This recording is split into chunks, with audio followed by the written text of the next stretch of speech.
What's up guys, welcome back to my video channel. Terima kasih udah datang buat nonton video ini. Terakhir kayaknya aku buat video untuk YouTube itu di tahunnya lalu, jadi aku sangat excited banget buat bikin video ini. Di video kali ini tuh aku bakal mengulas tentang Separation Anxiety Disorder atau yang biasa disingkat dengan SAD. SAD. Nah, biasanya gangguan ini umumnya terjadinya itu pada anak-anak usia 3 sampai yang di bawah 18 tahun. Penasaran nggak sih apa tuh SAD? Apa sih penyebabnya? Gejalanya tuh kayak gimana?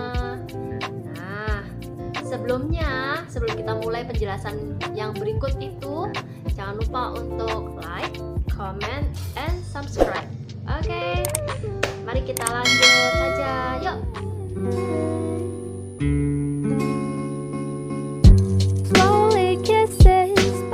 Kita mulai dari definisinya SAD.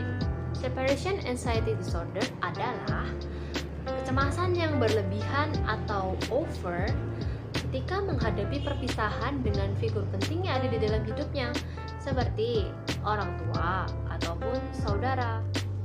Nah, aku ada satu kasus nih. Ada seorang anak bernama M, di mana ia memiliki kekhawatiran kalau ia berpisah dengan ibunya, ibu bakal mengalami kejadian yang buruk seperti meninggal dalam kecelakaan mobil ataupun mengalami bencana alam, culik, dan sebagainya macamnya. Nah, kekhawatiran ini dimulai sejak dia masuk sekolah dan dia nggak tahu kenapa kekhawatiran ini muncul. Gara-gara kekhawatiran ini, dia sampai sulit berkonsentrasi, dia juga sampai lupa ngumpulin tugasnya, terus dia juga gelisah pada saat duduk, dimana kakinya itu digoyang-goyang dan pensil itu dicetek-cetekin gitu. Selain itu, M juga menyatakan bahwa ia tuh gak suka sama sekolah dan dia sampai membolos 2 kali seminggu. Selain itu, di rumah dia juga takut kalau ditinggal sendirian dan pernah bermimpi buruk kalau keluarganya itu terjebak dalam api dan tidak bisa keluar. Nah, berdasarkan kasus tadi dapat dilihat bahwa beberapa gejala yang dialami M adalah gejala SAD nih guys, dimana menurut literatur gejala-gejala ini adalah kekhawatiran yang berlebihan tentang figur penting.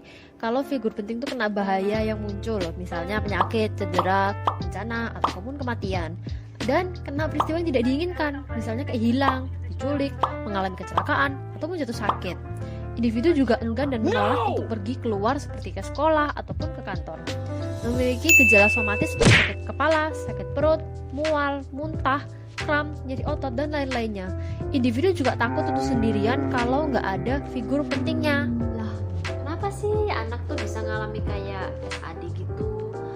Kok kayaknya kok tiba-tiba bisa muncul gitu, padahal tuh hal yang normal gitu. Oke, baiklah. Aku jabarkan penyebab-penyebabnya dari berbagai literatur yang telah aku baca. Penyebab anak bisa menderita SAD adalah pola kelekatan anak dengan orang tua yang insecure sehingga anak takut untuk ditinggalkan. Kemudian kondisi keluarga yang buruk seperti perceraian dan kondisi orang tua yang depresi. Kemudian orang tua yang overprotective sehingga anak kurang terbiasa untuk mandiri. Transisi dalam lingkungan baru juga bisa menjadi penyebab, seperti perkenalan lingkungan sekolah yang pertama kepada anak-anak.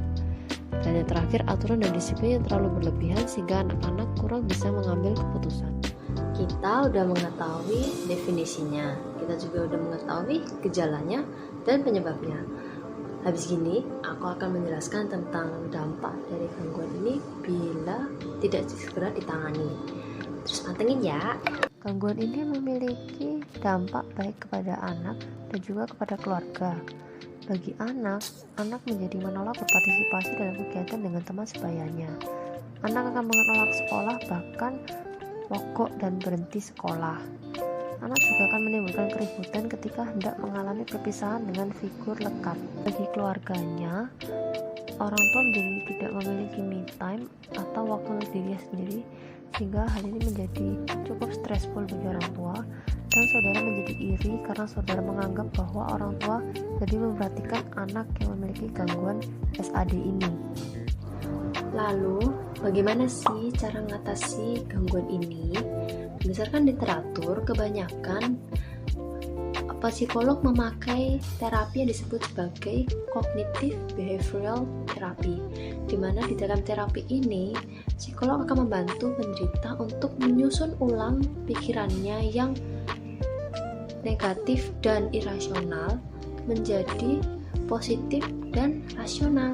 Terapi ini sudah banyak terbukti loh melalui banyak studi tentang keberhasilannya dalam mengatasi kecemasan. Untuk mengatasi kecemasan dalam anak, biasanya psikolog akan melibatkan orang tua karena psikolog merasa bahwa orang tua itu merupakan figur yang ada di samping anak selama 24 jam dan merupakan figur yang begitu lekat dengan anak, sehingga tingkat keberhasilannya akan lebih tinggi bila psikolog melibatkan orang tua. Psikolog akan memberikan psikoedukasi kepada anak dan juga kepada orang tua. Kepada anak, psikolog akan memberikan psikoedukasi mengenai apa sih itu kecemasan dan bagaimana mengatasinya dengan cara latihan relaksasi, latihan pernafasan, dan sebagainya. Sedangkan untuk orang tua, psikolog akan memberikan psikoedukasi mengenai apa itu kecemasan, bagaimana memanajemen kecemasan anak, serta tips-tips untuk meningkatkan relasi antara orang tua dan anak. Biasanya di dalam terapi ini akan dikombinasikan dengan pengobatan farmakologis, di mana di dalam pengobatan ini penderita akan diberikan obat antidepresan dengan golongan selektif serotonin reuptake inhibitors yang dosisnya itu disesuaikan dengan umurnya. Studi memberikan contoh bahwa pada 12 minggu, partisipan mengatakan bahwa kondisi mereka menjadi sangat lebih baik dengan persentase 80,7 dibandingkan dengan hanya yang menggunakan CBT dan hanya yang menggunakan pengobatan farmakologis tersebut. Dan kita udah mengulas lengkap banget tentang SAD nih. Kita udah mengulas definisinya, gejalanya, penyebabnya, dan dampak serta pengobatannya, terapinya kayak gimana. Sekarang aku akan memberikan beberapa tips yang dapat dilakukan oleh kalian semua bila kalian memiliki adik-adik yang mungkin cukup sulit untuk berpisah dengan orang tuanya. Aku akan memberikan tips-tips untuk kalian. Check it out. Tips untuk mencegah anak mengalami SAD. Pertama, membangun pola asuh yang demokratis, di mana pola asuh ini melibatkan anak untuk berdiskusi. Kedua, membangun pola kelekatan yang baik sehingga tidak terbentuk pola kelekatan yang insecure. Ketiga, usahakan tidak memasang muka yang khawatir dan sedih ketika berpisah dengan anak sehingga anak dapat pergi ke sekolah dengan tenang.